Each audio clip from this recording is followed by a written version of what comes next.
Okay, तो अगला जो पार्ट है हमारा सॉल्यूशन। सेपरेशन हम डिस्कस कर चुके हैं।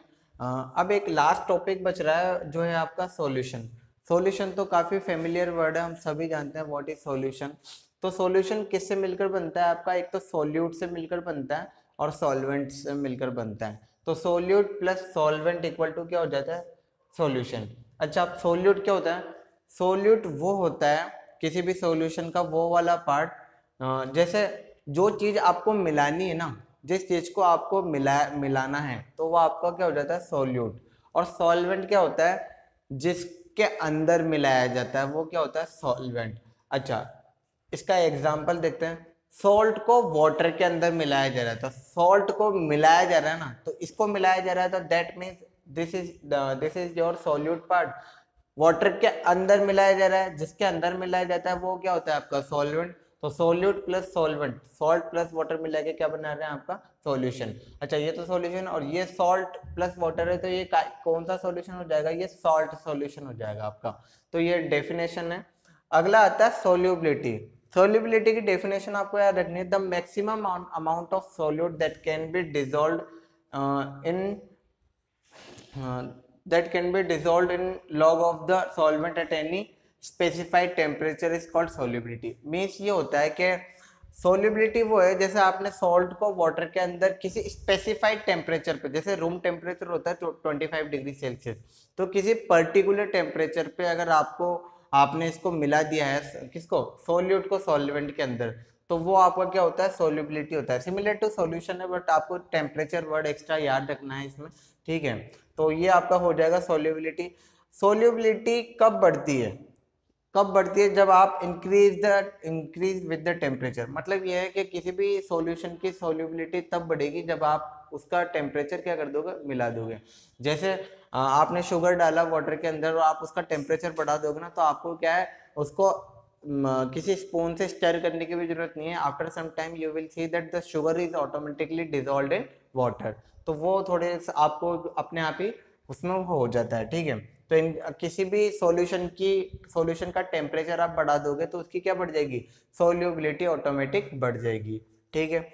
अगला आता है आपका सेचुरेटेड सॉल्यूशन। सेचुरेटेड और अनसेचुरेटेड दोनों होते हैं, बट आपके बुक में सेचुरेटेड दिया हुआ है। तो सेचुरेटेड सॉल्यूशन क्या होता है? जैसे आपने एक ग्लास के अंदर वाटर लिया और वाटर के अंदर आपने क्या डाला? 1 स्पून शुगर डाला।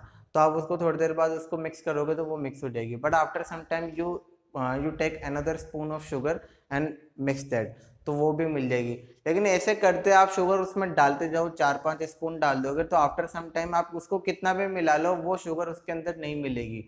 मीन्स दो जो है किस सॉल्यूशन कैसे बनता है? शुगर के जो पार्टिकल है वो वाटर के बीच, जो पार्टिकल उनके बीच स्पेस रहता है वो उसमें जाके फिक्स हो जाते हैं। तो जब तक फिक्स होने के लिए स्पेस है तब तक तो फिक्स हो ही जाते हैं वो। लेकिन थोड़ी देर बाद आप देखोगे वो फिक्स होना बंद हो जाते हैं, मतलब वो उसमें मिलना बंद हो जाते हैं। मतलब एक स्पेसिफिक कैपेसिटी तक ही आप किसी भी सोल्यूट को सॉल्वेंट के अंदर मिला सकते हो, बट आप थोड़ी देर बाद देखोगे जब वो उसकी कैपेसिटी खत्म हो जाती है मिलाने की, तो जो है उसमें मिलना वो बंद हो जाता है। तो यही होता है आपका सेचुरेटेड सॉल्यूशन। मतलब आपने बस एक मैक्सिमम अमाउंट तक एक सॉल्यूशन बनाया जिसमें आपने मैक्सिमम अमाउंट तक आपने क्या मिला दी? उसमें शुगर मिला दी, तो वो आपका क्या हो जाएगा? Saturated solution. तो शुगर वाला तो सिर्फ एग्जांपल है, बाकी आपको बुक में मिल जाएगा। एक ये आपको याद रखना है, water a universal solvent. Universal solvent इसलिए बोला कि वाटर एक अपने अंदर किसी को भी डिसॉल्व कर सकता है, इसलिए इसको यूनिवर्सल सॉल्वेंट बोलते हैं। इसके कुछ पॉइंट्स है वो मैं आपको बुक से क्लियर कर देता हूँ। तो पहला पॉइंट है आपका, water allow solubility of gases such as oxygen and CO2। तो वाटर जो है अपने अंदर जो है गैसेस को भी डिसॉल्व कर लेता है। आपने अक्सर सुना होगा जो अपने समुद्र वगैरह में जितने भी क्रिएचर्स रहते हैं वो सब ऑक्सीजन कहाँ से लेते हैं? वो बाहर तो आते नहीं ऑक्सीजन लेने, तो वाटर के अंदर जो डिसॉल्व ऑक्सीजन रहती है वो वहीं से ऑक्सीजन लेते हैं। सेकेंड है, water helps in the dissolution of most any compound acid base compounds. तो एसिड बेस वाला जो आपने पढ़ा होगा चैप्टर 6 क्लास में भी पढ़ा होगा।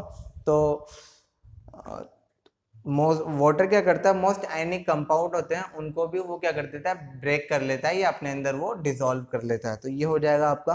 Water helps in digestion of food. आपके डाइजेशन में भी वाटर हेल्प करता है।